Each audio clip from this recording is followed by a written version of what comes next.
నిర్మాత అంటే ఇప్పుడు కూడా గౌరవంగా చూస్తాను నన్ను వచ్చి సార్ మీ సినిమా ఎన్నిసార్లు చూసాము. ఇదివరకంటే ఇప్పుడు మనం అంత గుండమ్మ కదా మిస్ ఉన్న ఇలాగే మనం మళ్ళీ రీవిజిట్ చేసి మనం సినిమా చూసి ఫస్ట్ బాగుంది అనుకున్న ఇన్సెప్షన్ పాయింట్ అదే కదా. దాన్ని మళ్ళీ ఇప్పుడు ఈరోజు ఎందుకు డిఫై చేస్తున్నాం అంటే ఈగో వల్ల. ఒక 1 month పాటు చాలా ప్రెషర్లో ఉన్నాం సార్. ఆ బ్రహ్మాండ ట్రాక్ రాయటానికి ఒకటి ఎక్కువ ప్రెషర్ ఫీల్ అయ్యింది సార్.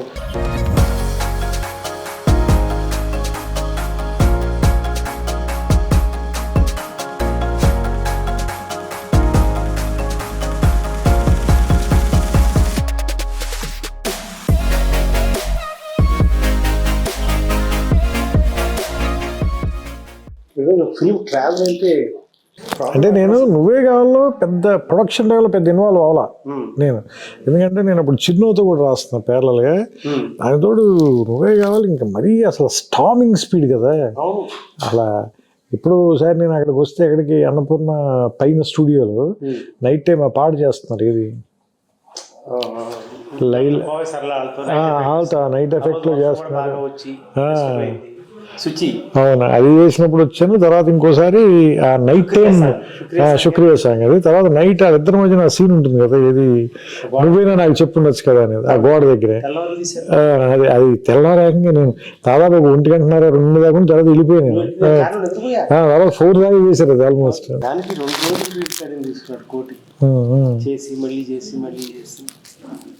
నువ్వు వచ్చాక నేను డబ్బింగ్లో ఉన్నాను, రికార్డింగ్లో ఉన్నాను.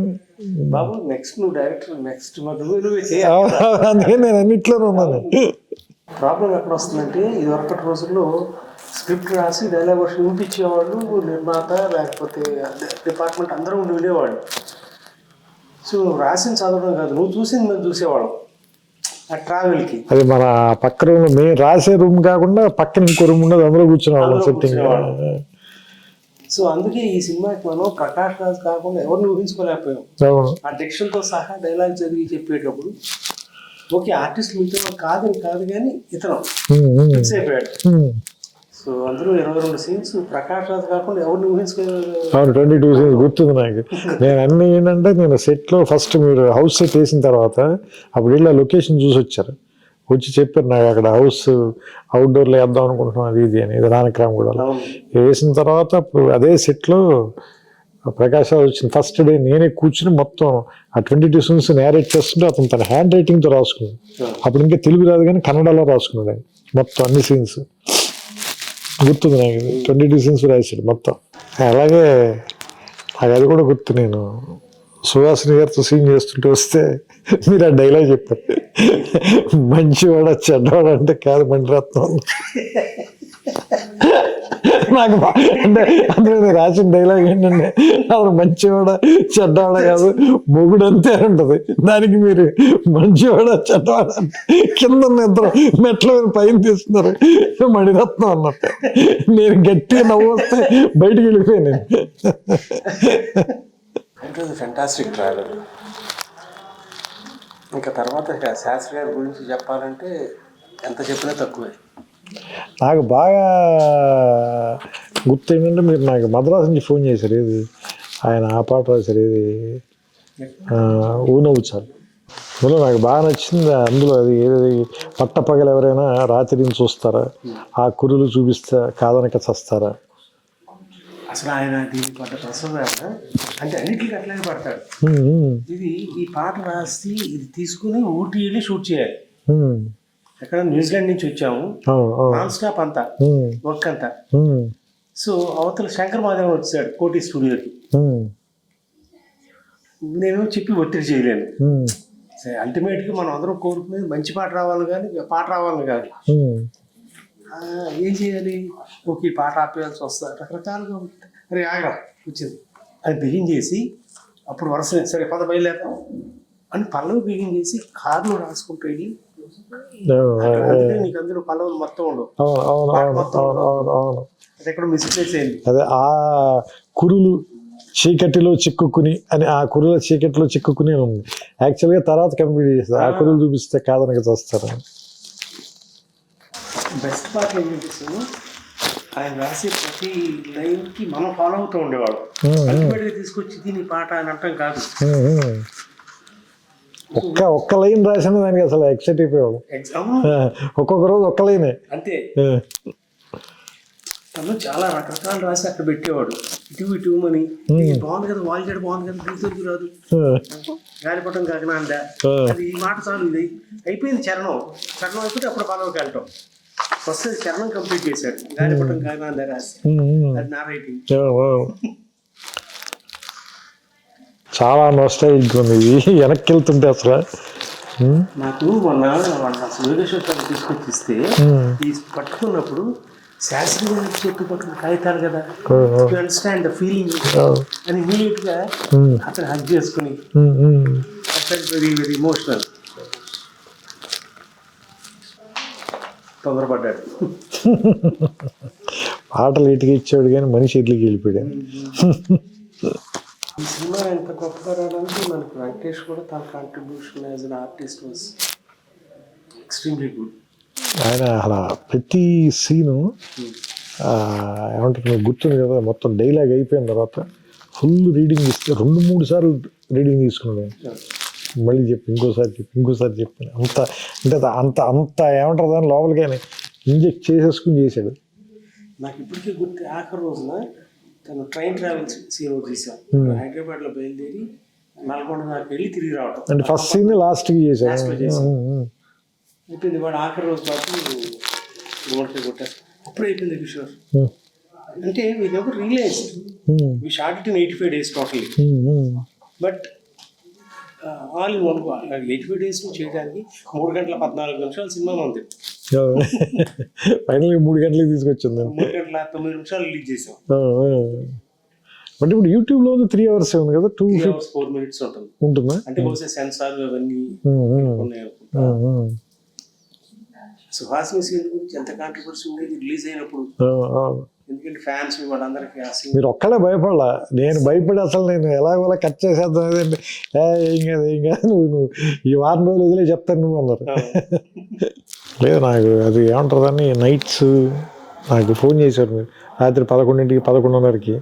నేను రూమ్లో ఉంటే అప్పుడు ల్యాండ్లైన్లే కదా, ల్యాండ్లైన్ ఫోన్ చేసి ఈ సీన్ చదువుతున్నాను, ఈ డైలాగ్ చాలా బాగా రాశాను, అది చాలా ఫీల్ అయ్యి చెప్పారు నాకు. ఇప్పుడు కూడా నువ్వు మంచి డైలాగ్ రాసినా అట్లాగే చెప్పేవాడు. గుండెలో అన్నమాట, కాలంలో చూడాలి కావాలి. తర్వాత అమ్మ ఒక అంజలి మంచి మాట వచ్చింది, మంచి డైలాగ్ వచ్చింది చెప్పడం. అవి ఇప్పుడు అసలు చాలా ఫేమస్ లైన్స్ అయిపోయాయి. అప్పుడు మనం మాత్రం ఎంజాయ్ చేసిన లైన్స్. చూస్తా 24 సార్ 25 సెప్టెంబర్ 6కి 25వ సంవత్సరం సెలవు. ఇది చాలా మందికి స్ట్రెస్ బస్టర్ సార్ ఈ సినిమా. ఎగ్జాక్ట్లీ. ఫస్ట్ ఈ సినిమా మనం ఒక ప్రివ్యూ రామనాయుడులో వేసాం సార్. నాయుడు గారి ఫ్యామిలీ అందరికీ వేసాం. మీరు, నేను, భాస్కర్ గారు కూడా. సినిమా అయిన వెంటనే బయటకు వచ్చి వెంకటేష్ గారి వైఫ్ చెప్పారన్నమాట, ఏమని నెక్స్ట్ జనరేషన్స్కి ఇది వరకంటే ఇప్పుడు మనం అంత గుండమ్మ కదా మిస్ ఉన్న, ఎలాగే మనం మళ్ళీ రీవిజిట్ చేసి మనకి ఎప్పుడు మనసు బాగోపోయిన ఎలా చూస్తామో అలాగా డౌన్ ది లైన్ ఒక 15-20 years తర్వాత ఈ సినిమాని మళ్ళీ రీవిజిట్ చేసి చూస్తారు అందరూ ఈ సినిమా గురించి అని ఆవిడ ఆ మాట చెప్తే నేను అంటే జెన్యూన్ చెప్పి నేను నమ్మలేదు. ఎందుకంటే నేను అంత దూరం నేను చూడలేదు. అందుడు మనమే రాసి ఉన్నాం కూడా కదా, అది మనకి తెలియదు కదా అది. సో అది ఆవిడ చెప్పింది ఇప్పుడు అందరూ చెప్తుంటే నేను చాలాసార్లు ఆవిడ తెలుసుకుంటాను. నాకు ఇది 4K చేసిన తర్వాత ఆ థియేటర్కి వెళ్ళి లేకపోతే క్యూర్కి వెళ్ళి వాళ్ళు ఎవరితో ఉన్నా నువ్వు నచ్చావు నిర్మాత అంటే ఇప్పుడు కూడా గౌరవంగా చూస్తాను. నన్ను వచ్చి సార్ మీ సినిమా ఎన్నిసార్లు చూసాము, స్ట్రెస్ బస్టర్ సార్, ఇప్పుడు కోరుకుంటూ ఇదే చూస్తాం. నన్ను ఎవరో 9 సంవత్సరాలు పిల్లాడు వాళ్ళ తాతగారు ఫోన్ చేయించాడు. వాడు కథ ఏం అర్థం అవుతుందండి అన్న. నేను సార్ అన్ని సినిమాలు చూస్తారు, నువ్వు నన్ను రాగానే ఇప్పుడు చూస్తానంటాడు. వైజాగ్ డిస్ట్రిబ్యూటర్ మనోడు. That gives you so much satisfaction having entertain people. అందరూ ఒకసారి చెప్పాను సాంగ్ పాపం ఎంత ఇబ్బంది పెట్టారు శాస్త్రి గారు. కానీ దారుణం సార్ 10 days తర్వాత ఫస్ట్ రాసిన వెర్షన్ నేను చదివి వినిపిస్తే చాలా బాగుందని అంటే తెగ తిట్టాడు మన ఇద్దరిని. నీ మొహం అంతా మొదటి రోజు రాశాను. ఫస్ట్ రాశాను ఇదని. నన్నైతే మామూలుగా తిట్టలేదు. నువ్వు నీ చేదస్తు నువ్వు కిషోర్కి ఇద్దరు కలిపి నా దుంప తెంపేశారు. భాస్కర్ని, నన్ను అసలు మీరు ముగ్గురికి ఏం కావాలి రండి ఇక్కడ చెప్పండి. అసలు మీకు క్లారిటీ ఉందని. తెలుగులో ఉంటుంది ఫస్ట్ పల్లవి సీన్ ఎన్ని పల్లవి. నాకు గుర్తుంది ఫస్ట్ పల్లవి ఏదో ఉంటుంది, ఒక్కసారి చెప్పలేవా? అవును ఇదిగో ఇది పైన ఉంది సార్, ఒక్కసారి చెప్పలేము. ఇదిగో ఫస్ట్ అదే ఫస్ట్ పల్లవి కాపీ చేసింది తను రాసిన డేట్లు. ఇదిగో ఫస్ట్ పల్లవి ఒక్కసారి అయిపోయింది కదరా, ఫస్టే రాసే కదా, ఎదురుగానే ఉంటుంది. అంటే సినిమా కథ మొత్తం ఇందులో ఉంటుంది. ఫస్ట్ చూడండి సార్, 4 లైన్లు అవే ఉన్నాయి. చెంత చేరి పంచుకోవ ఆశని శ్వాసని, మన గుండె గుప్పెడంతా తన ఊహ ఉప్పెనంత, ఉదిగుండ మనకే వదిలేయమంటూ బతిమాలుతున్నవే. ఆ 4 లైన్స్ వాడాం సినిమాలో కూడా. అన్యాయం కదా. సరే 10 days మళ్ళీ 10 days తర్వాత మళ్ళీ అక్కడికి వచ్చి. బెస్ట్ పార్ట్ ఏంటంటే again not to say anything about anybody, ఆయన రాసిన ప్రతి పాట చూస్తే 4-5 సీన్లు కలిపి అందులో చెప్పాల్సిన సారాంశం అందులో ఉంటుంది మనకి, లేకపోతే కథలో సారాంశం కానీ. అండ్ మీరు అన్నట్టు మొన్న అన్నారు చూసారా, పాట అక్కర్లేదని చెప్పే పాటలు తెచ్చేది ఆయన ఒక్కడే సార్. ఆయనకి పాట రాస్తే డబ్బులు వస్తాయి కదా, కానీ ఆయన అలా కాదు, ఇక్కడ పాట పడదండి. అవును, 4 రోజులు నా పాట రాయడానికి కేటాయించి నేను షూటింగ్ అన్ని ఏర్పాట్లు చేసేసుకున్నాను, నువ్వు పాట రాసేసి మిక్స్ చేసి షూట్ చేయగలను. సరే నువ్వు వెళ్ళిపోమన్నాడు ఆ రోజు. అన్నయ్య ఉన్నాడు తర్వాత నువ్వు ఫోన్ చేశాను, సార్ రా పాట అవసరం లేదు రావు, చాలా బాగుంది కదా చూడు అంత బాగుంది చూడు, నేను రాస్తాను, సినిమాలో ఉండదు దీంట్లో, ఇది మిస్సింగ్, ఈ రెలవెన్స్ లేదు ఇక్కడ, it's not needed for the film అంటే నేను Tirumala Kishore thank you sir అని వచ్చేసి అంటే హీ టుక్ ఇట్ వెరీ చాలా ఒక సీక్రెట్ ప్రొఫెషనల్గా తీసుకున్నాడు ఆయన. చాలామంది సీరియస్గా అంటారు కదా, లేదు సీరియస్గా కూడా కాదు, నేను చాలా డివైన్ ప్రొఫెషనల్గా తీసుకున్నాను. ఒక విషయం, మన కోసం ఇప్పుడు పాట రాయాలి, మనం తృప్తి చెందితే మాకు ఇవ్వడం, మనం పట్టుకెళ్ళడం కుదరదు, ఆ ఇంటికి రాదు, బయటికి పేపర్ రాదు. రాస్తా పాడి నా ఇంకా చూసేవాడు, నాకు తెలుస్తుందిలే అని చెప్పి అమ్మటి పేజ్ మర్చేవాడు. అక్కడ దాదాపు మేము ఇద్దరం కలిపి 400 రాత్రులు గడుపుకుంటాం. అంటే 89 పాటలు, ప్రతి పాటకి ప్రతిరోజు రాత్రి ఆయనతో ఉండాల్సింది. That was my fortune. I was so fortunate to spend so much time with him. చాలా చాలా సమయం గడపగలిగాం. ఒక చిన్న ఉదాహరణ, గౌరీ అనే సినిమాకి ఒక పాట రాశారు. పాట అంతా ఓకే, కోటికి నాకు ఓకే, శాస్త్రి గారికి ఓకే. వాయిస్ మిక్సింగ్కి వెళ్ళాల్సిన చోట ఒక చిన్న ఇబ్బంది పడ్డాడు కోటి. ఎవరే అని తను ఇచ్చిన ట్యూన్లో ఉంది, అది ఇందులో లేదు, నేను అడ్జస్ట్ చేసుకుంటాను శాస్త్రి గారు అన్నాడు. నువ్వు అడ్జస్ట్ చేయడానికి లేదు, నేను వెళ్ళి రాసి పట్టుకొస్తాను. 3 రాత్రులు ఆ ఎవరే అనే మాటతో ఎంజాయ్ కోసం మొత్తం పాట అంతా రాశాడు. మహానుభావం, మరి ఏం చెప్పాలి, అద్భుతంగా ఉంటుంది సార్ గౌరీ అనే సినిమాలో. అలాగే అది కూడా నువ్వే కావాలి, కళ్ళలో కళ్ళు పిడిచో, చాలా దానికి ఎక్కువ రోజులు అని రాసిన పాట అది. మిగతావన్నీ చాలా ఫాస్ట్గా రాశారు, మిగతావన్నీ మద్రాసులో రాశారు. మరి సినిమా అంతా చెప్పాలి కదా, ట్యూన్స్ అన్నీ అయిపోయినాయి అప్పటికి. ఇది మనం వేరే క్లైమాక్స్ రకరకాలుగా అనుకున్నాం. అవును, 35 days కొట్టుకుని చివరికి మీరు విజయం సాధించే. అంటే నాకు వేమూరి సత్యనారాయణ, పైకి రంగా గారు వీళ్ళందరూ స్టార్ వర్డ్స్ కదా, వాళ్ళు వచ్చి నన్ను వేధించేవాడు. నీకు అర్థం కావట్లేదు, యూత్ సినిమా చేస్తున్నావు కరెక్టే, బట్ ఎల్డర్లీ పీపుల్ కూడా రావాలంటే ఇది కావాలి కదా అని. నేను 2 minds, నువ్వు చెప్పినప్పుడు చాలా అద్భుతంగా నచ్చింది నాకు, అంటే చాలా యూత్ఫుల్గా ఉందని. బట్ ఈ సెక్షన్ ఆఫ్ ఆడియన్స్ కానీ అదేనంటే మనం, అంటే నేను ఎందుకు కన్విన్స్ అయ్యానంటే మీరు చెప్పినప్పుడు మనం సినిమా చూసి ఫస్ట్ బాగుంది అనుకున్న ఇన్సెప్షన్ పాయింట్ అదే కదా. దాన్ని మళ్ళీ ఇప్పుడు ఈరోజు ఎందుకు డిఫై చేస్తున్నాం అంటే ఈగో వల్ల, లేదా ఇంకేదైనా మనం క్రియేట్ చేయాలని మన క్రియేటివ్ ఈగో అనేది. బట్ అది కదా అసలు యాక్చువల్గా మనని అటువైపు పుల్ చేసింది. అసలు ఆ సినిమా చేయాలని మనం పుల్ చేసిన విషయం అదే కదా. మిగతా సినిమా అంతా మారుస్తున్నప్పుడు అసలు మీరు ఏ ఒక్క సీన్ అందులో మనం వాడలేదు, మీరు దేనికి అప్రోచ్ చేయలేదు, ఈ ఒక్కటే మాత్రమే యాజ్ ఇట్ ఈజ్ అలాగే ఉండాలని ఎందుకంటున్నాం. సో అది నాకు స్ట్రైక్ అయింది. అది స్ట్రైక్ అయిన తర్వాత నేను అప్పుడు భాస్కర్ గారితో చెప్తే ఆయన కూడా లేదు ఆయన వాదనలో నిజం ఉంది, మనం ఎంత టఫ్గా మాట్లాడినా సరే అని. అప్పుడు ఆ తర్వాత రోజు మళ్ళీ వచ్చి దానికి మార్చి మళ్ళీ రాసాము అప్పుడు. అది ముందు బాలీవుడ్ కూడా పాడారు ఒక వెర్షన్, ఎంతవరకు గుర్తుంది? కళ్ళలోకి ఇప్పుడు నాకు గుర్తులేదు సార్, గుర్తులేదు. భాస్కర్ అది బాగుంటుంది అన్నాడు, కానీ భాస్కర్ ఫిమేల్ వాయిస్ అయితే బాగుంటుంది. చిత్రగారితే బాగుంటుంది యాక్చువల్గా. నేనంటే నాకు అది విన్నట్టే గుర్తు, బాలు గారు విన్నట్టు గుర్తులేదు నాకు. తర్వాత ఇది చెన్నై నుంచి వచ్చింది, టేప్ రికార్డులో పెట్టుకొని క్యాసెట్ పెట్టి కళ్ళ నీళ్ళే. వాడు తరుణ్ కూడా వచ్చాడు, వాడు పడుకోట శాస్త్రి గారు రాసిన మన పాటల్లో మాట గుమ్మ చెల్లి గురించి ప్రతిదీ చిత్రగారి పాట, స్రవంతి వాళ్ళ పాట కదా క్లైమాక్స్ సాంగ్స్. తర్వాత దిల్ రాజు కూడా అనేవాడు, భయ్యా నీకు మళ్ళీ పాటలు మా చివరిలో లాస్ట్ సాంగ్. అదే ఆ సాంగ్ చాలా వాటికి ఇన్స్పిరేషన్ సార్. మీకు సంతోషంలో సాంగ్ కానీ చాలా వాటికి, అంటే అది అది ఒక వే పేవ్ చేసింది, అంటే ఆ సిచ్యుయేషన్ కానీ ఆ సాంగ్ కానీ చాలా వాటికి. చాలా చాలా మంచి పాట రాశాడు ఆయన కూడా, బాగా రాశాడు. నేను కొంత తీయలేక నేను నాన్నగారికి చెప్పాను, సరే మీరు మ్యాజిక్ చేయాల్సిన ఏం చేయాలి నాకు తెలియట్లేదు అన్న. ఆయన రాసినంత బాగా తీయలేదు, నాకు అర్థమవుతుంది, అది మీరు కొంచెం పని చేయాలి దీంట్లో అంటే, సార్ నాకు వదిలిపెట్టండి అన్నది. అదే ఎక్కువ రోజులు ఎడిట్ చేశాడు ఆయన ఆ సాంగ్. అంటే స్రవంత్ అంటే పాటలు కదా బేసిక్గా, సినిమా అది యాక్చువల్గా.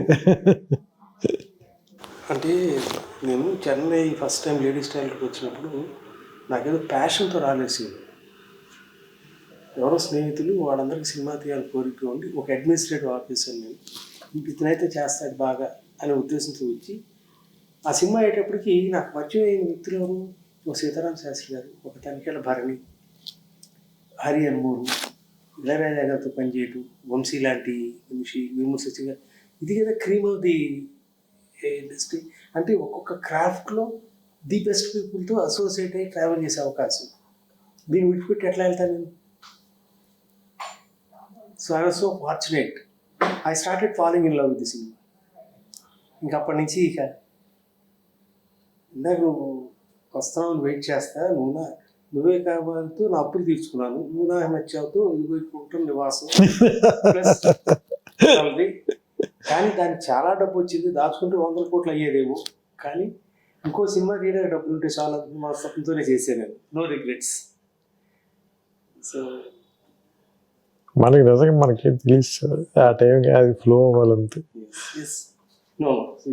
మనం ఒక మీడియం సార్ అంతే, నాకు అదే అనిపిస్తుంది. అంటే ఏదో హ్యూమిలిటీతో ఏదో చెప్పడం కాదు, కానీ ఆ క్షణం వరకు మనకి నిజంగా ఏం తెలుసు.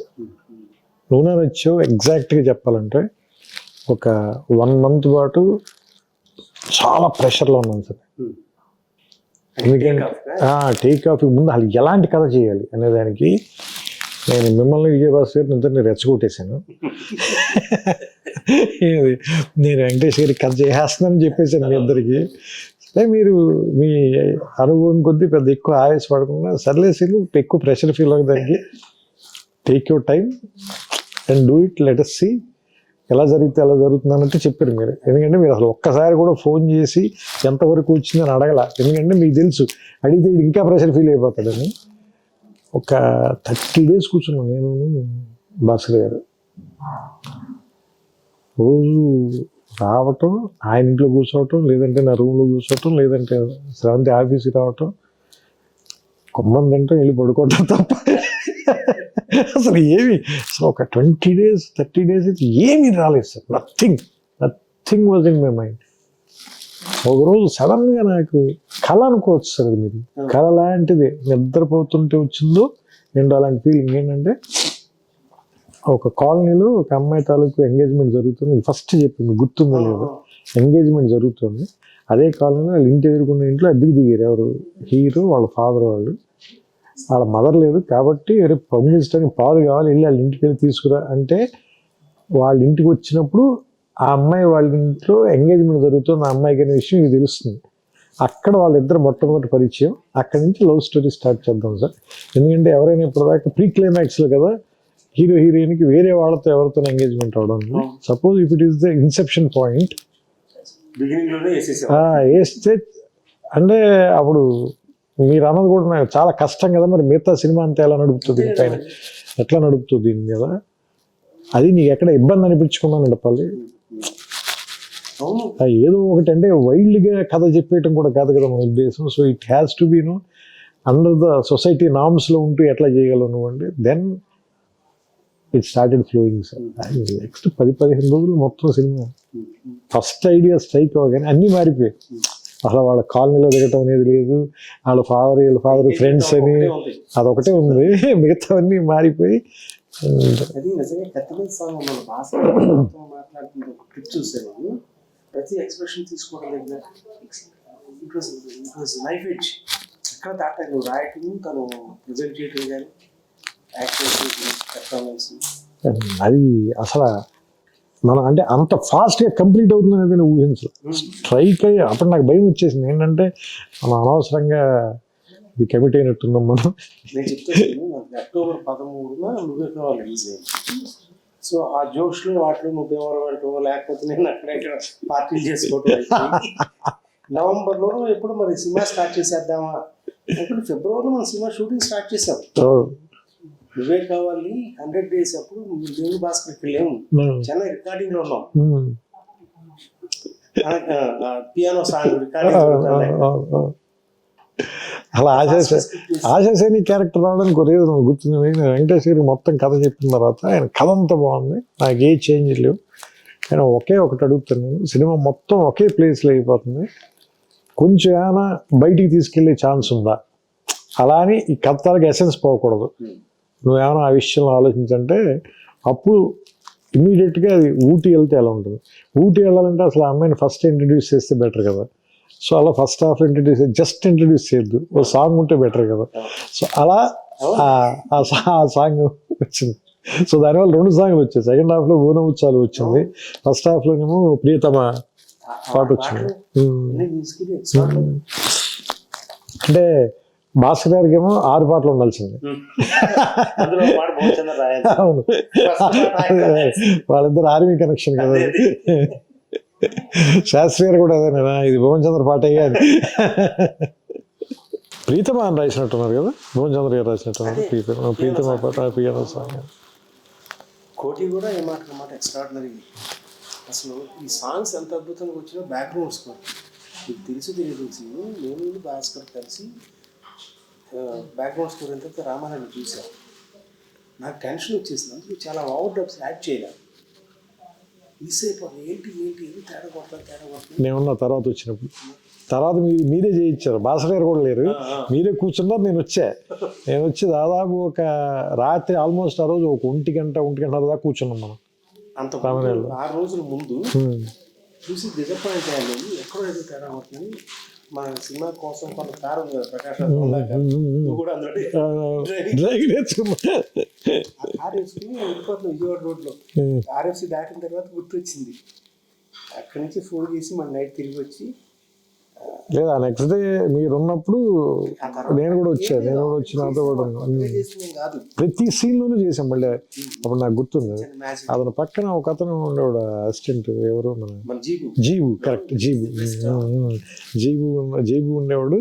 ఆయన దాదాపుగా ఆయన కన్సోల్ కూడా వదిలేసి బయటికి వెళ్ళి హీ మేడ్ ఇట్ హ్యాపెన్. కోటి గారు ప్రాణం పెట్టాడు అంటాడు భయ్యా, మనం చేసినప్పుడే లైఫ్ అంటే మ్యూజికల్గా. అందులో నాకు ఆయన ఎంత పెద్ద టెక్నీషియన్ అనేది నాకు స్పృహ లేని వయసు కదా, ఐ వాజ్ టూ యంగ్ కదా సార్. 25 నువ్వే కావాలి అప్పుడు సార్, నువ్వు నచ్చేప్పుడు 25-26 కదా నేను. సో అందుకని నేను చాలా మామూలుగా అగ్రెసివ్గా నా ఒపీనియన్ ఏం చెప్పాను. మీరు సీన్ అంటే వాళ్ళ కోటి గారు అపార్ట్మెంట్లో కూర్చోాలి చెబితే పాప ఆయన నా రూమ్ దగ్గరే కదా సార్, నేను వాళ్ళ రూమ్ నుంచి వచ్చాను. బట్ ఆయన చాలా స్పోర్టివ్గా తీసుకున్నారు. అంటే కుర్రాళ్ళ ఏదో ఒకటి మాట్లాడుతుంది.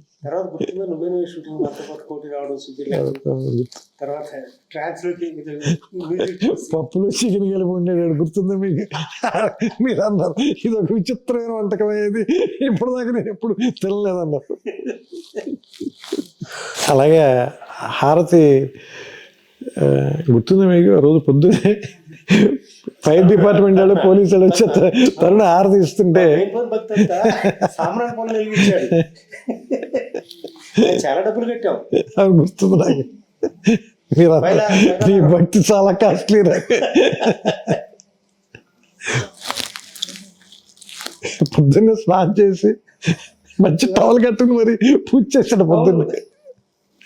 మరి పూజ చేసి వాడు అమ్మగారికి చెప్పాలి కోసం వాడు నీకు చాలా భక్తిగా పూజ చేశాడు. ప్రియతమ పాటకి ముందు ఒక సీన్ ఉంటుంది సార్. ఆశా సైనిక్ వెంకటేష్ గారికి మధ్యలో ఒక సీన్ ఉంటుంది, పికప్ సీన్ ఒకటి. అంటే చాలా మెలోడ్రామాటిక్గా మాట్లాడతాడు. నేను మిమ్మల్ని చూడలేను నేను, ఎందుకంటే మీ కళ్ళలో చూస్తే నేను తట్టుకోలేని ఇవన్నీ చెప్తాడు కదా. సీన్ ఒకటి రవీంద్ర బాబు గారు చాలా బాగా లైటప్ చేశారు. నేను లొకేషన్కి వచ్చాను, అది రామానాయుడు స్టూడియోలో పైన ఫ్లోర్లో తీశారు. అది నేను వచ్చినప్పుడు అసలు ఈ కాస్ట్యూమ్ కూడా చాలా బాగుంటుంది. ఎవరికి మన వెంకటేష్ గారి కాస్ట్యూమ్ కూడా చాలా బాగుంటుంది. అమ్మాయి కూడా చాలా బాగుంటుంది, ఎవరు ఆశాది కూడా మంచి కాస్ట్యూమ్. నేను చూస్తున్నాను, అది చూస్తున్నాను, చాలా బాగా లైట్ చేశారు.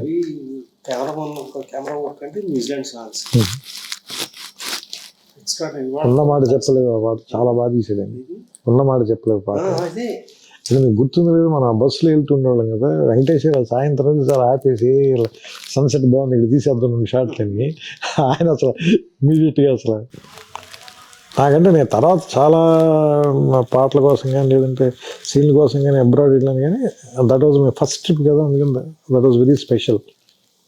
ఇది న్యూజిలాండ్లో ఉన్న లొకేషన్స్ కానీ అంటే అందులో బెస్ట్ సీనిక్ లొకేషన్స్ అన్ని చేసాం. సదరన్ న్యూజిలాండ్లో కింద నుంచి పై దాకా వచ్చి పై నుంచి ఫైనల్గా క్రైస్ట్ చర్చ్లో ఆగి అక్కడ ర్యాప్ చేసి దెన్ బయలుదేరాం మనం. తర్వాత నువ్వే కావాలప్పుడు పెయింటింగ్ మీద బిల్డింగ్కి కలర్స్ వేస్తే దాని మీద ఒక సాంగ్ సిచ్యువేషన్ ఏదో అనుకునేవాడు. ఆకాశం దిగి వచ్చి మబ్బులతో తండ్రికి లీడ్ అని చూసా, నీకు గుర్తుందో లేదు? నువ్వే కావాలప్పుడు ఎప్పుడు స్క్రిప్ట్ చెప్తాను, you had that in mind. Correct, paint colours వేస్తారు మ్యారేజ్ కి ముందు, ఇప్పుడు ఇంటికి కలర్స్ వేస్తారు కదా, దానిపైన అనుకున్నాను. దాంట్లో నుంచే ఆకాశం దిగి వచ్చి మబ్బులతో మన తండ్రి అట్లా. శాస్త్రి గారు దానికి ఎన్ని రోజులు రాశారు తెలుసా పాట? గుర్తుంది, 8 రోజులు రాశారు. నేను ఆ పాటకి ఫుల్ ఫ్లెడ్జ్డ్గా ఉన్నా పూర్తిగా. అంటే నువ్వు నా నచ్చాలి అన్ని పాటలు కూర్చున్నా నేను, ఎక్సెప్ట్ ఓ నవ్వు చాలా పాట ఒకటే తప్ప. ఎందుకంటే దానికి నేను హైదరాబాద్లో ఉన్నాను, మీరు అక్కడ ఉన్నారు కాబట్టి. బట్ మిగతా పాటలన్నిటికీ నేను అన్ని పాటలకి నేను ఉన్నా ఆయనతో పాటు. I was there sitting with him night time. ఎందుకంటే భాస్కర్ గారు 9:30 తర్వాత నుంచి పడుకునేవారు కదా. అందుకని ఈయన ఏదో లైన్ చెప్తే బాగుందన్న అంటే, భాస్కర్ నీకు వెళ్ళండి భాస్కర్ అంత ఎర్రగా అయిపోయి వెళ్ళి పడుకునేవాడే. చెరొక 3 సిగరెట్ ప్యాకెట్లు ఉండేది. ఎంత దారుణం చూడు పాపం ఆయన. Used to smoke right through the night. అసలు మామూలుగా వచ్చారు ఒక సాంగ్ గ్రీన్ కార్ట్లో రూమ్ తీసుకుని మనసు తాకి మనం 12 రాత్రులు రాశాడు పాట, 12 nights. సార్ అది ఎలా చెప్పను, నా చేతస్థ కొద్ది రావడం నాకు ఏదో కావాలి అని అంట. ఏమిట్రా నువ్వు 12 nights ఇద్దరు చెరువుడు సిగరెట్ ప్యాకెట్లు ఎందుకు గ్రీన్ పార్క్ వచ్చి ఉన్నాను తీసుకొస్తే మొత్తం పీకలమై సిగరెట్ పీకలమై. అంటే దానికంటే కూడా తీవ్రత సార్ ఆయన ఏమంటారు దాన్ని, మిగతా అన్ని విషయాల కంటే కూడా ఆయన తీవ్రతే, విపరీతమైన భావ తీవ్రత కదా. ఆ తీవ్రత కదా ఆయన శరీరం జ్వలించిపోయిందేమో అనిపిస్తుంది నాకు. ఎందుకంటే లాస్ట్ 10 years ఆయన కూడా స్మోకింగ్ మానేశాడు కదా సార్. బట్ ఆయన భావ తీవ్రత శరీరం తట్టుకోలేకపోయింది. వాళ్ళకి ఇద్దరికి పడుకునే అలవాట్లేదు కదా సార్, మీకు ఆయనకి ఇద్దరికి. నేను మెల్లగా 1 గంటకి 2 వెళ్ళి బయట సోఫాలో పడుకునేవాడిని. వీళ్ళిద్దరితో అవదలే, మనం పెట్టుకుంటే చచ్చిపోతాం మనం. ఎందుకంటే నాకు ఖచ్చితంగా 6 hours ఉండాల్సిందే. నాకు మీరు అప్పుడు నవల చదవడం మొదలెట్టారు రాత్రి 12-1 గంటకి ఎదురుకుండా కూర్చుని.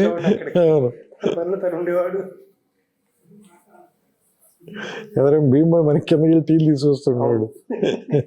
నేను ఆ పెంట్ హౌస్ బయట కూర్చున్న రాత్రులు, బెస్ట్ డేస్ అంటే బెస్ట్ నైట్స్.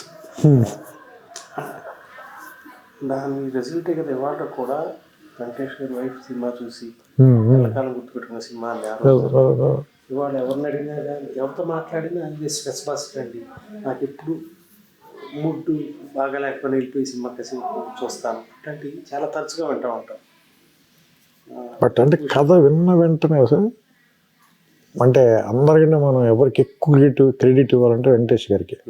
కథ విన్న వెంటనే మీకు గుర్తున్న కింద మీరు వెయిట్ చేస్తున్నారు. అవును, మీరు భాస్కర్ గారు అసలు తెగ టెన్షన్ పడిపోతుంది. వీడు పైకి వెళ్ళాడు, వీడు అసలు ఏం చెబుతున్నాడు, వీడు మనకి చెప్పిన కథ చెప్తున్నాడా లేదా ఈ టెన్షన్లో మర్చిపోయి వేరే అని చెప్తున్నాడు. అంటే నేను కంప్లీట్ అయిన తర్వాత కథ ఆయన అసలు కిందకు వచ్చి మీతో ఒకటే మాట, ఇప్పుడు వీఆర్ డూయింగ్ కిషోర్, గుర్తుంది కదా మీకు అన్నమాట, వీఆర్ డూయింగ్ దిస్ ఫిల్మ్ అంతే. అదొక్కటే మాట చెప్పాడు. ఇంకా అసలు ఏమి మాట, ఒక్క సింగిల్ లైన్ అంతే అసలు. ఎందుకంటే ఇమ్మీడియట్గా అప్పటికప్పుడు ఆయన ఏమంటారు అన్ని విషయాలు సెటిల్ చేసి వెళ్ళిపోయాడు అంతే. అంటే ఆయన చూశాడు ముందే సీన్.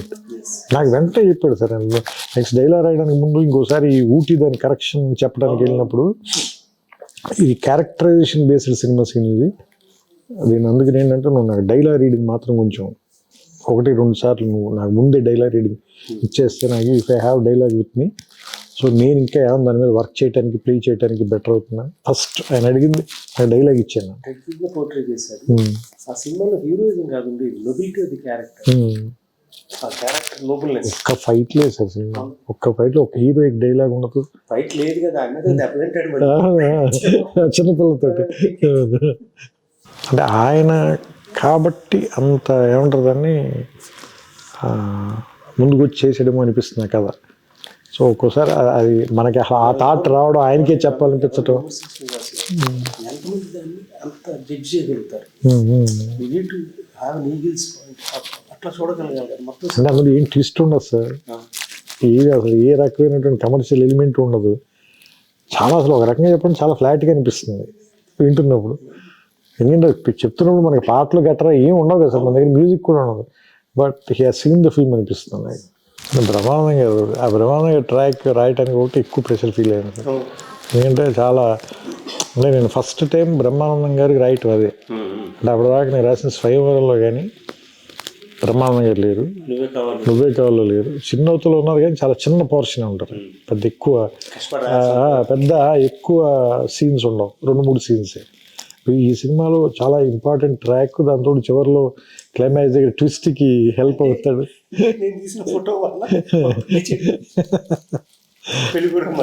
అంటే రకరకాలుగా ఉంది మాస్టర్, నాకు మాత్రం ఏం చేసండి ఇంటికి వెళ్ళి చూసుకోవాలి. సో ఇలాంటివి అంటే బికాజ్ సార్ భాస్కర్ గారికి కూడా చాలా సెన్స్ ఆఫ్ హ్యూమర్ కాబట్టి నేను రాయగలిగానేమో అనిపిస్తుంది. ఎందుకంటే కొన్ని చాలా సింపుల్గా చాలా ఫ్లాట్గా ఉంటాయి పేపర్ మీద రాసినప్పుడు.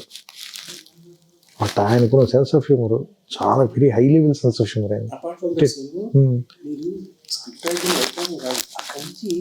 ఒక 20-30 days రిహార్స్ చేసుకునేవాడు. మాడ్యులేషన్ 2 సీన్లు అయిపోయింది, 3 సీన్లు అయిపోయింది, రాయడం కాదు, దాని మీటర్ సెట్ చేయటం. అప్పుడు కొంచెం రిఫైన్ చేసుకోవడం. అవును అవును. అంటే ఆయనకి ఆ హ్యూమర్ ఆయనలో లేకపోతే సార్ నేను అంటే ఇంకోళ్ళకి చెప్తే ఇప్పుడు అవతల వాళ్ళకి వాళ్ళు నో చెప్పారు అనుకోండి సార్, లేదంటే వాళ్ళు అర్థం చేసుకోలేదు అనుకోండి సార్, అది మీ దాకా కూడా రాదు, ఆ రూమ్లోనే అయిపోతుంది scene. You will never know అలాంటిది సీన్ వచ్చిందని మీకు తెలియదు. ఆయనకున్న ఆ సెన్స్ ఆఫ్ హ్యూమర్ కూడా నాకు చాలా. ఆయన ఒక తెలుసు కదా మీకు, ఆయన కొంచెం క్వర్కినెస్ ఉండదు కానీ మంచి సెన్స్ ఆఫ్ హ్యూమర్ అయింది. సో అది ఏముంటుందని చాలా ఏముంటుందని అందుకని ఇప్పుడు ఎవరైనా అడిగితే అది ఎలా రాశారు, ఎవరి కాంట్రిబ్యూషన్ ఎంత మనం ఏం చెప్పలేము. ఏముంటుందని దాన్ని టోకెన్ వేసి ఇది నాది ఇది వాళ్ళది ఇది అయింది అలా చెప్పలేము. అంటే నేనంటే దాన్ని వెనక్కి లెక్కేసుకుంటే మీ ఏముంటుందని ఆయన అలసాని పెద్దని చెప్తాడు కదా, మంచి పద్యం రాయాలంటే ఏం చేయాలి అంటే మంచి భోజనం ఉండాలి, తర్వాత బ్రహ్మాండానికి కర్పూర తాంబూలం ఉండాలి, తర్వాత మనం చెప్పేది విని దాన్ని అర్థం చేసుకుని శభాష్ అనేటువంటి శ్రోతలు ఉండాలి. సో అందరూ ఇంపార్టెంటే. సో ఇప్పుడు నేను ఒక డైలాగ్ ఎందుకు ధైర్యంగా రాయగలనంటే అదే ఏముంటుందని భాస్కర్ గారు ప్రూవ్ చేశారు కాబట్టి. రాత్రి 12ంటికి మళ్ళీ ఫోన్ చేసి నన్ను అభినందించే ఒక మంచి అభిమాని లాంటి నిర్మాత ఉన్నాడు కాబట్టి. సో అంటే ఇవన్నీ అండి. అలాగే నేను కథ చెప్పిన వెంటనే దాన్ని లేదు ఖచ్చితంగా ఈ సినిమా చేసి తీరాల్సిందని హీరో ఉన్నాడు కాబట్టి ఇలా ఇంతమంది ఉన్నారు కాబట్టి అది జరిగింది సార్. లేదంటే నా ఊహలో మిగిలిపోయి ఉండొచ్చు, లేదంటే మీ ఆఫీసులో గదిలో ఆగిపోయి ఉండొచ్చు. మనకి సినిమా మీద ఎంత అంటే ఖర్చు కదా హీరో కూడా. మీకు గుర్తుంది ఒక సీన్ మధ్యపల్లి దగ్గర ఇద్దరు మాట్లాడుకుంటా దగ్గర వాళ్ళు సుహాసిని అతను ఎప్పుడున్నా ఎవరన్నా ప్రేమించేవాడు అతను అవతల పక్కన సిగరెట్ తాగుతూ ఉంటాడు. అది ఎడిటింగ్ లో తీసేద్దాం అనేది మీ అభిప్రాయం అంటే నేను కొంచెం మరి ఎట్టి పరిస్థితి ఇది అంటే అది రివర్స్ సార్. అది మీకు తెలుసు, సామాన్యంగా ప్రొడ్యూసర్ తీసేమంటాడు, ఇన్సెక్యూరిటీ ఫీల్ అయ్యి లాగుతుంది తీసేయండి బాబు అంటే మేము రివర్స్ పోరాడాలి, లేదంటే చాలా బాగుండదు. ఇక్కడ ఇది పూర్తిగా రివర్స్. అంటే మేము తీసేద్దాం అంటే లేదు లేదు మీకు గుర్తు లేదు. నేను భీమవరం నుంచి ఫోన్ చేశాను మీకు. నేను సంతాప సభలో ఉన్న నా పరిస్థితి ఆల్రెడీ భీమవరంలో. ఎందుకంటే నేను సినిమా చూశాను సార్. సినిమా చూసి బయటకు వచ్చి నేను కూడా సార్ చాలా గొప్పలాగా నేను ఎవరిని అడగకూడదు అని అడుగుతాను. ఆ బయట ఎవడో కనిపిస్తే నేను అడిగాను. అడిగితే వాడిని 2-3 వారాలని అన్నాడు. నా పరిస్థితి అర్థం చేసుకోండి సార్. నేను ఇంటికి వెళ్ళి జెన్యూన్గా చెప్తాను సార్. మా అమ్మలో తలకాయ పెట్టి పడుకున్నాను నేను. జోక్ కాదు, మా అమ్మలో తలకాయ పెట్టి పడుకున్నా. నీ సినిమాలకి పనికిరానేమో, ఏదో ఫ్లూక్గా రాసి ఉంటాను 2 సినిమాలు. నువ్వు చెప్పినట్టే నేను తప్పు చేశాను. లెక్చరర్ ఉద్యోగం చేసి ఉంటే బాగుంటుంది అంటే పాప మా అమ్మకి అర్థం కాలేదు. కొంచెం బెమ్మిలు ఎత్తిపోయింది ఆవిడ. ఏంటి వీడేంటి ఇలాంటివన్నీ మాట్లాడుతున్నాడని. ఎక్కి మీరు ఫోన్ చేశారు. అప్పుడు ఫోన్ చేసి నువ్వు హైదరాబాద్ రా చెప్తాను, నువ్వు ఎందుకు కంగారు పడుతున్నావు అంటే వచ్చిన తర్వాత నన్ను మీరు కార్లో చూపిస్తాను నీకు నన్ను తీసుకెళ్ళారు. మీరు శాంతి థియేటర్ 10 మంది ఉన్నారు సార్ అక్కడ. నాకు మీరు నమ్మరు అసలు. మొత్తం చెమట్లు పట్టేసి ఒళ్ళంతా తడిచిపోయింది. ఏంటి 10 మంది ఉన్నారు, కంగారు పడగా చూడు నువ్వు అని. ఇద్దరం కార్లో కూర్చొని చూస్తున్నాం సార్. 8 మంది టికెట్లు తీసుకోగానే కౌంటర్ మూసేశారు. 10 టికెట్లు 15 టికెట్లు కదా 8 మంది మూసేశారు. అప్పుడు నేను కొంచెం ఏమంటుందని నాకు ధైర్యం వచ్చింది. వెళ్ళి అప్పుడు ఇద్దరం పైకి వెళ్ళి ఫస్ట్ షో జరుగుతుంటే వెళ్ళి ఆ తలుపు తెరిచి బయట నిలబడి లోపల అందరూ ఎలా రియాక్ట్ అవుతున్నారో చూడు, నీకు ధైర్యం వస్తుందని చెప్పి నన్ను పక్కన నుంచో పెట్టుకుని మీరు ఆ షో చూపించారు. అప్పుడు ఆ రోజు రాత్రి పడుకున్నా. లేదా పర్లేదు, ఏదో బాగానే ఉన్నట్టుగా ఉంది పరిస్థితి. అట్లాంటి సినిమాలకి ఆ పరీక్షలు తప్పవు. నువ్వే కావాల్సిన తెలుసు కదా. ఓడియంలో పడంగానే అట్లుంటే మేనేజర్ మా మామయ్య గారు అమెరికా నుంచి ఫోన్ చేశారు. కళ్యాణ్ 2 వారాలు అంతే. ఆయన నాకు చెప్పలేడు, బాబు సినిమా రాలేదు. అది ఆడుతూనే ఉంది. 1 year ఆడింది అది. నాకు భీమవరంలో, నేను అది భీమవరంలో చూశాను సార్. భీమవరం వెళ్తే భీమవరంలో గేట్ కీపర్ ఉంటాడు కదా, నా అతను అడిగా సినిమా చూసి బయటకు వచ్చి చెప్పే కదా సార్, నేను వెతుక్కుని మరీ అడుగుతాను. అతను కష్టం సార్ అంది. కష్టం సార్ అని. నేను నడుచుకుంటూ వెళ్ళిపోయాను సార్ ఇంటికి. బండి మీద వెళ్ళాను నేను, సునీల్ గారు.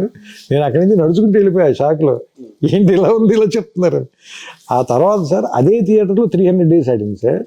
నేను మళ్ళీ ఆ 300 days దానికి ఫంక్షన్గా మేనేజర్ పిలిస్తే నేను వెళ్తే ఆ గేట్ కీపర్ సార్ నేను మీకు ఫస్ట్ డే చెప్పి గుర్తులేదు మీకు అన్నది. ఆడు మర్చిపోయినట్టున్నాడు. నేను ఎలా మర్చిపోతాను సార్, విన్నది నేను కదా, నేను గుర్తుంది నాకు అనుకుంది.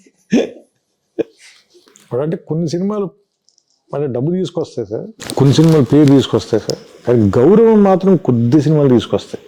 ఇందాక నేను చెప్పింది వాళ్ళకి కూడా మంచిగా నేను సినిమా నేను తీసానంటే ఆ లుక్ డిఫరెంట్గా ఉంటుంది. అలాంటి రెస్పెక్ట్ తెచ్చిన సినిమా డౌట్ లేదు అందరూ. కిరణ్ కూడా వాళ్ళ డాడీ సినిమా తీసానికి ఎంతో గౌరవం ఆ చుట్టుపక్కల వాళ్ళందరికీ. మీదే ఆ సినిమా మీ నాన్నగారు తీసారు. అదే మీరు ఇప్పుడు మీరు చెప్పారు కదా రెడీ సినిమా చూసి పెళ్ళి, రెడీ చూసి పెళ్ళికి రెడీ అన్నట్టు అందరూ మన అబ్బు రాసి పెళ్లి చేసుకుని పిల్లల్ని తీసుకెళ్ళాలా, తీసుకెళ్ళిన తర్వాత పెళ్లి చేసుకోవాలి. One of his best lines అవి. తన కాదు డైలాగ్ సినిమాకి.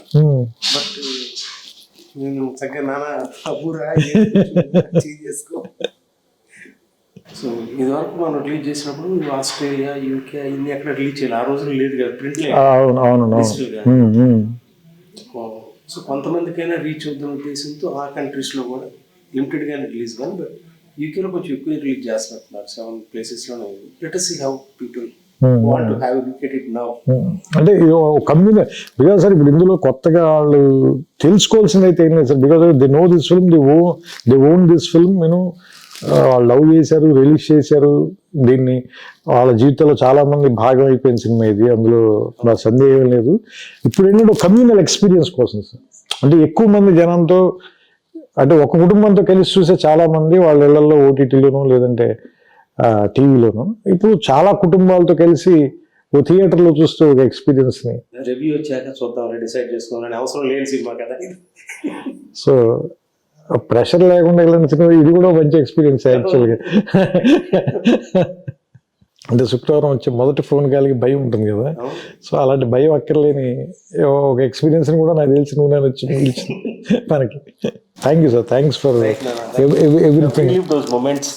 లేదు నిజంగా ఎస్పెషల్లీ అంటే చాలామంది ఏమంటారు దాన్ని, చాలా గొప్ప పరిచయాలని, చాలా ఏమంటారు దాన్ని, దీర్ఘకాలం ఉండే సంబంధాలను కూడా ఇచ్చింది ఈ సినిమా నాకు.